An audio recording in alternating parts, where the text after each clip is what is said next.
Good afternoon, everyone. Thank you for being here.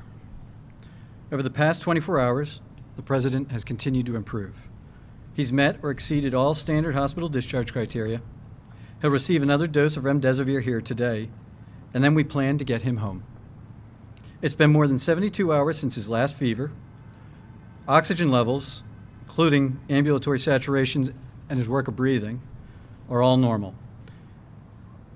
Though he may not entirely be out of the woods yet, the team and I agree that all our evaluations, and most importantly, his clinical status, support the President's safe return home, where he'll be surrounded by world-class medical care 24/7.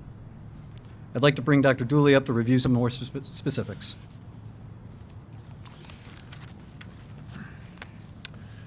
Good afternoon. Just a brief update this morning. As Dr. Conley mentioned, the President continues to do very well. His vital signs this morning were notable for a temperature of 98.1. His blood pressure was 134/78. A respiratory rate of 17 respirations per minute. His heart rate was 68 beats per minute. And his last oxyhemoglobin saturation was 97% on room air. He currently does not endorse any respiratory complaints. And aside from our evaluation with the multidisciplinary team this morning, has maintained a full schedule, ambulating and working on the White House medical unit. I'll now turn it over to Dr. Garibaldi to again discuss therapeutics. Thanks. Hi, good afternoon. And again, I just wanted to echo the sentiment of what an honor it is to be part of this wonderful team here at Walter Reed. Yesterday evening, the President received his third dose of remdesivir. He tolerated that infusion without difficulty, and his kidney and liver function continued to be normal. Our plan is to give the fourth dose of remdesivir this evening before he goes back to the White House, and we've made arrangements to deliver the fifth and final dose of his treatment course at the White House tomorrow evening. He continues on dexamethasone, and again, the plan for today is to continue to be up and out of bed, eat and drink, and work as he is able. And I'd like to turn it over to Dr. Jason Blaylock, who's an infectious disease specialist and the Chief of Medicine here at Walter Reed, to give some updates on infection control. Thank you. Good afternoon, everyone. First of all, I just want to say what an honor it's been to be part of this medical team behind me and to care for the President. Since the President's arrival at Walter Reed, he's received medical management that remains in line with national clinical societal guidelines for treatment of COVID-19 infection. In addition, both myself and Dr. Wes Campbell have worked very closely with various laboratories in the area, state-of-the-art facilities to include USAMRIID and RARE on obtaining advanced diagnostic testing to really inform the White House medical team of both the status of the President as well as his ability to transmit virus to others. Also, we have worked very closely with the Walter Reed team to ensure that we are looking very closely at infection control prevention strategies and the right posture so that the President can safely return to his residence. And with that, I'm going to turn it over to Dr. Conley, who will answer any final questions. Thanks, Jason. I mentioned it Saturday, but I'd like to reiterate myself just how grateful the President and I are to the men and women of Walter Reed, our colleagues at Johns Hopkins, as well as the many federal, private institutions that we receive support from. And so long as everything continues on the track that we're experiencing right now, this time, as the President already tweeted out, is to get him home later today. With that, I'll take a couple questions. Discharged back to the White House when he was given steroids. You've said that he's still on those steroids. Those are medicines, as you know, that are usually given to COVID patients who are on ventilators or with low oxygen. So did you over-treat him? And if he's still on that medication, how is it safe for him to return to the White House? So we send patients home with medications all the time. In fact, yesterday afternoon, he probably met most of his discharge requirements safely from the hospital. And he's returning to a facility, the White House Medical Unit, that's staffed 24/7, top-notch physicians, nurses, PAs, logisticians, and the unit here, the team here behind me is going to continue to support us in that nature. Yes? Dr. Conley, what infection control measures are you taking?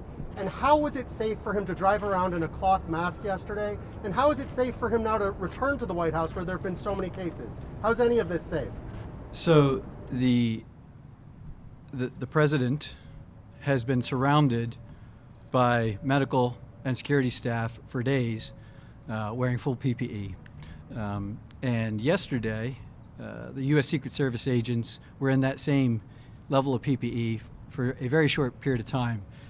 We've worked with our infectious disease experts to make some recommendations for how to keep everything safe down at the White House for the president and those around him.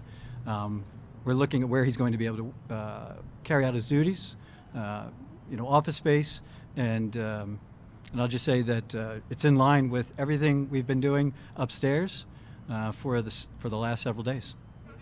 Can you tell us, please, on testing, can you tell us when he had his last negative test? Was it Thursday? Was it Wednesday? Do you remember when he had his last negative test? I don't want to go backwards. Contact tracing for people who are around him to know I when he understand. was The contact tracing, as I understand it, is being done. I'm not involved in that. So. Why did you begin the speculation that he leave, or was this something he pushed for? No. So we try to get patients home and out of the hospital as quickly as is safe and reasonable. Every day a patient stays in the hospital unnecessarily is a risk to themselves.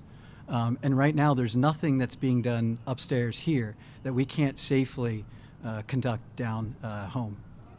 That 7 to 10 days was a window that you'd be concerned about. I don't think we're there yet. So do you have concerns about potential worsening or reversal, and what are your plans for addressing that if it were to happen? You're absolutely right. And that's why we all remain cautiously optimistic and on guard because we're in a bit of uncharted territory when it comes to a patient that received the therapies he has so early in the course.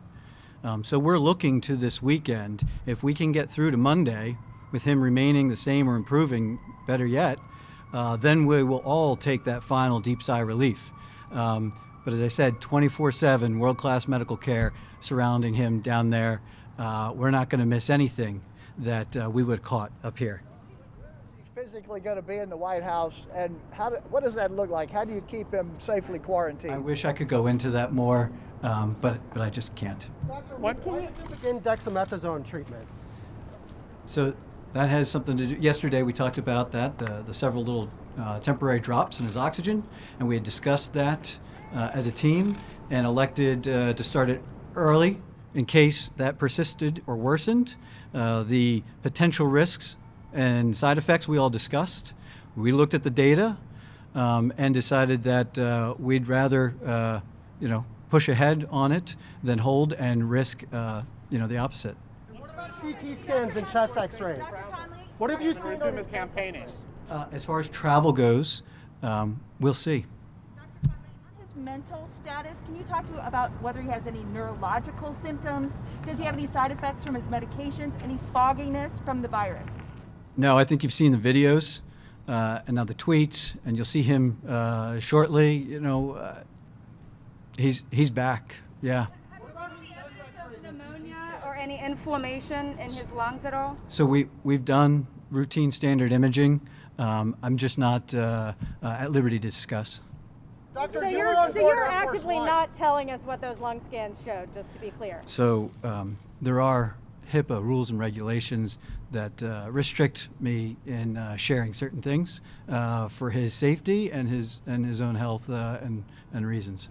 Share how many times, you said his oxygen dropped several times. Can you share how many times he was on oxygen? You said you checked with the nursing staff yesterday? Yes. So he the 2 episodes like we talked about yesterday, and both times that he received a little bit of oxygen and recovered immediately. Was that oxygen required? No, it wasn't required. He wasn't short of breath. He wasn't looking ill. It was more of us trying to anticipate needs and see how he'd respond. And in both cases, it came right off. He didn't need it from very long at all. You were on board Air Force One for multiple trips. Are you at all concerned about your own exposure and exposure to the medical team? I am concerned, but as the CDC says, there are caveats for essential employees. That as long as you continue to test negative, you remain symptom-free, and you keep a mask on when you're out and about, which we do inside the hospital 24/7, then you can carry on your duties. Yeah. The president's an impatient man. Has he been itchy to get out of here? The president has been a phenomenal patient during his stay here, and he's been working hand in glove with us and the team. And today got to the point he's holding court with those of us around him, the whole team, going over all the specifics, the testing, what the future is, and we have been back and forth on what's safe and what's reasonable, and he has never once pushed us to do anything that was beyond safe and reasonable practice that we all first wanted. Anybody on this medical team who recommended against the president leaving here and going back to the White House today? Um, Or any White House staffers? no. The president said don't be afraid of COVID. Do you agree with that? Should we not be afraid? I'm not going to get into what the president says. His heart, liver, and kidney function was normal or improving. Improving, does that mean that there were effects, and is it all normal? Like, what's up with that? Yeah, it's all normal right now. I would say he appeared to be a little dehydrated Friday. He was able to just drink and recover from that, and yeah, everything looks great. Campaigning out in the country, what sort of things do you? Yeah, so the big first thing that we need to do is that there is no evidence of live virus still present that he could possibly transmit to others.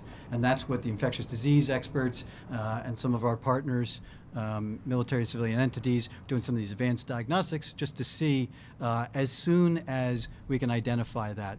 Routinely, we talk about a 10-day window, CDC guidelines, but we're checking him more routinely than just waiting 10 days. There's a possibility it's earlier than that. There's a chance that it's a little bit later, but we will know as soon as possible. And then we will look at him clinically. How are you feeling? How are you doing? Why have you decided not to administer hydroxychloroquine to the president during his time here? I'm not going to go into all of our debates about specific medicines and therapies. There are dozens of therapies that we were made aware of, that we considered, that we discussed and debated and looked at, the existing literature on. And this is the regimen we chose. Hydroxychloroquine.